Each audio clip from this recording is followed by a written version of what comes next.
So let's approach the task in 5 stages: design, recording, editing, distribution, and review. Step 1 is design. Practitioners of online learning realize the value of backward design, understanding how to successfully assist student learning and proficiency at the culmination of a course, and then working backwards to create the necessary activities and content that efficiently bring a student to that point. This is where course and modular learning objectives come in. Educational video should only exist as the best mechanism to help a student fulfill a stated learning objective. And the fundamental purpose of design is a series of critical questions that dictate what later decisions and actions will be made. And the first question for an educator is frequently, why am I doing this? And hopefully, does a video that meets my needs already exist? It can make more sense to use an existing resource that meets the learning need than to waste time creating something that is ultimately superfluous. Additionally, we need to ask whether the video will disadvantage 2 student groups: students with disabilities and students who may not have access to the required technology to comfortably watch video. This knowledge suggests that video should be short and focused, perhaps leading to an activity that consolidates the learning. In terms of how to design the teaching material to be used in video, there's expert guidance in the form of Richard E. Mayer's research. Here, he has 12 principles. The first is coherence, removing unnecessary text, images, and sounds. You can see this in cluttered environments where there's too much to distract the eye. And also in classroom recordings where the nature of the environment provided distraction. Here you can see writing on the chalkboard, students in the audience, and other elements in the room which may distract from the teaching, particularly if things get dull. However, recording in a controlled environment allows you to abstract the vital components of the learning object.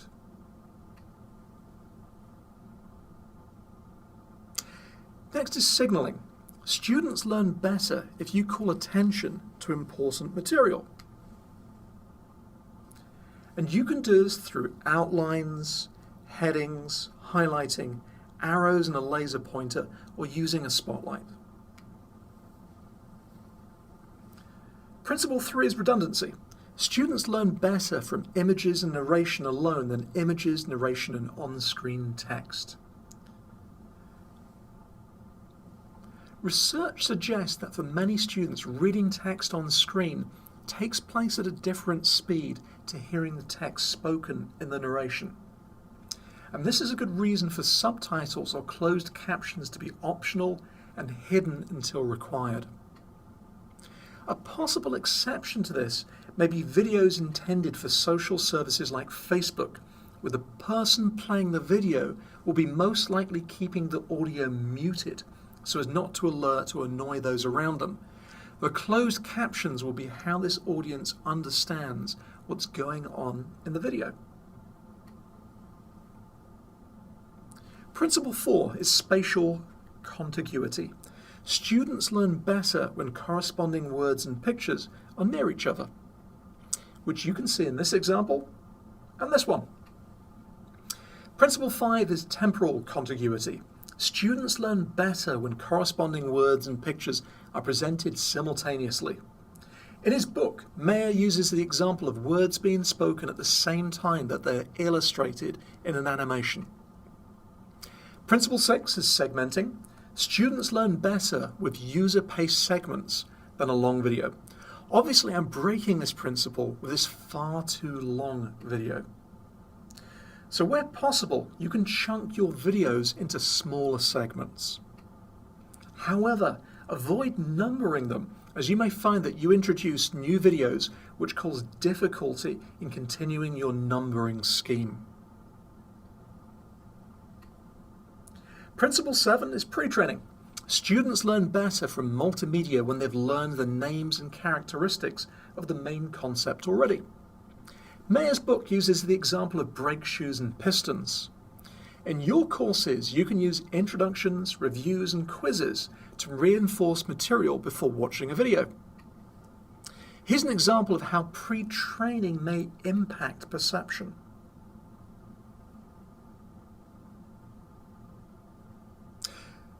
So here, you're asked how many passes do the seam in white make?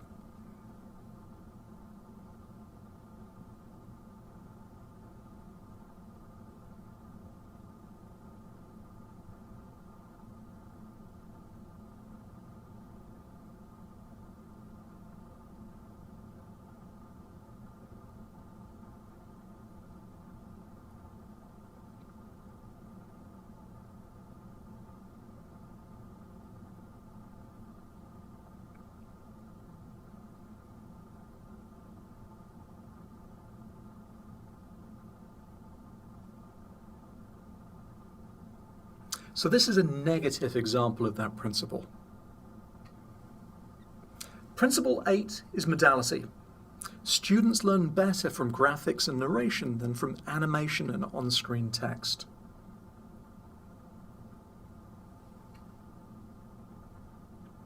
Principle 9 is personalization. Students learn better when the narration is conversational rather than formal. So you write your scripts to match how you speak.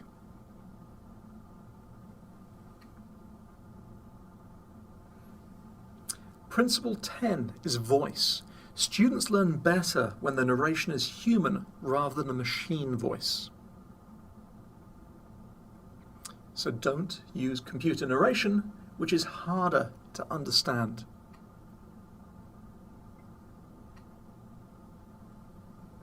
Principle 11 is embodiment.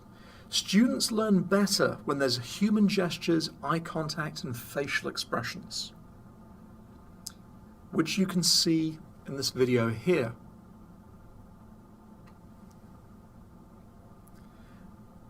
But we have Principle 12, image. Students do not necessarily learn better when the speaker's image is there. So this is why we fade out the speaker's image after introductions. If a speaker is not conveying useful non-verbal information, we don't need to see them. And that's what we do with many of our educational videos here. The last part of the design stage is the creation of a script and visual materials with the consideration of how the video will be ultimately shared. So that was design. Then we move on to recording. Recording is where panic sets in. Suddenly you're in the moment and you're going to be recorded for posterity. However, there are techniques and good practices to follow. Firstly, with an educational video, you don't need to be on camera all the time. Richard E. Mayer's research suggests that a constant presence on camera can be a distraction to the student, so only include yourself if your non-verbal communication and presence truly adds value. You want to be yourself, talking in a friendly way in which your passion for the subject matter and teaching is easily apparent. Practicing your script and delivery can help greatly, as does your physical position and posture. You want your diaphragm to be uncompressed and for you to be comfortable, which can be achieved by perching on a stool or standing. If filming yourself via a webcam, the camera should be at your eye level. To look good on camera, you want 3-point lighting and to be wearing solid colors. Eyeglasses can reflect lighting, so are best avoided if possible. Wear professional but comfortable clothes. If you never wear a tie normally, then wearing one on camera will make you uncomfortable. Avoid items of clothing that have fluffy edges, such as mohair sweaters. If you do want to wear a jacket of some kind, again, solid colors are best. Nothing extremely bright. No checks, extreme stripes, or dramatic herringbone patterns. These tend to moire on screen, appear to vibrate. If you choose to wear a tie for your video, again, solid colors are best. The strong stripes can cause problems. For shirts, creamy off-whites or solid colors such as blue or yellow, but not too bright, work best. Avoid large, shiny pieces of jewelry like dangling earrings, necklaces, and bracelets, as these tend to be reflective and shimmer. If you have long hair, you may want to pull it back or tie it up. Longer hair can sometimes interfere with the microphone reception. The quality of your audio is something that is sometimes ignored, but greatly impacts how video is perceived. A decent microphone, properly positioned with pop filter, is key. Record in a quiet location where you will not be disturbed, with your smartphone switched off and colleagues, family members and pets safely out of the way. Carpets and fabric wall hangings can reduce the background echo, which otherwise could make your voice sound harsh and constrained. When recording with a smartphone, take care to record in landscape rather than portrait mode, as your produced video will work best for your audience in landscape. Gizmodo has great advice here. Step 3 is editing. In general, making your video shorter is going to make it better. However, you probably don't have time, so your prime concern is to efficiently remove dead air and distractions from the video. At this point, you can also work on the metadata that will allow you to better archive, update, or replace your video in the future. The key considerations here are a logical file name for the video. Video 1 should be avoided. A meaningful title that students will see. Lecture 1 should be avoided. The date of editing, keywords to categorize the video, your name as creator, and a date for review. Step 4 is distribution. When teaching the classroom, we know the environment. We know how students will encounter and interact with the teaching material. Video starts to get a little bit more complicated. Students may be interacting with video on a smartphone, tablet, laptop, desktop computer, VR headset, or television. Additionally, their environment could be anywhere. At home, at the gym, in the library, at a coffee shop, or even the traditional classroom. Hopefully you have a degree of knowledge here to inform your decisions, but past a certain point, you no longer have control over how your video can be watched. To aid students with disabilities or different primary languages, you want to provide a transcript and/or subtitles. Generally, subtitles are more beneficial to students with a hearing disability, but preferences can be individual. If you were working from a script, then transcription and subtitling is straightforward.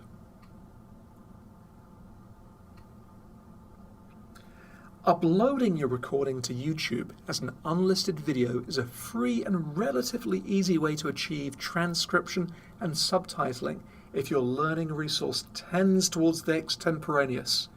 YouTube can automatically start to apply speech-to-text processing on your video, but some editing will be required. Your video can be distributed in multiple formats and delivery mechanisms. As mentioned earlier, you will have considered streaming versus downloadable video. Students are more likely to prefer the availability of both mechanisms, as this provides an alternative if one option does not work or internet service is restricted. However, the data shows that streamed video is what the majority of students consume. Additionally, streamed video better provides copyright protection, as well as more data on how the video is watched by students. At the design stage, you would have considered how your video would help a student achieve a learning objective. Thus, you want to provide context when you distribute your video.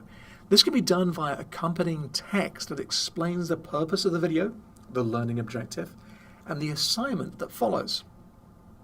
So step 5 is review. Think you're done after all this? Not by a long shot. Your role as an educator is to assess your ability to help students learn. So you need to assess the impact of your videos.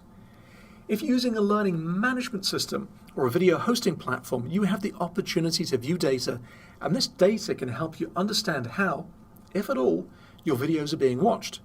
You may see that students exit videos early, which may indicate a need to chunk these videos into shorter segments, as students are leaving due to boredom or to research concepts you have introduced. You may see that students watch the same videos again and again, which could indicate that they don't understand the material. Ideally, you can contact students direct to find out what you need to improve. However, you can automate your data collection by adding surveys, and pre and post tests to provide a better understanding of effectiveness. If teaching multiple sections of a course, you have the opportunity to run A/B tests to see whether your videos are really improving student learning. Phew, that is it. Here are some references that may be of help. Again, these are on the website.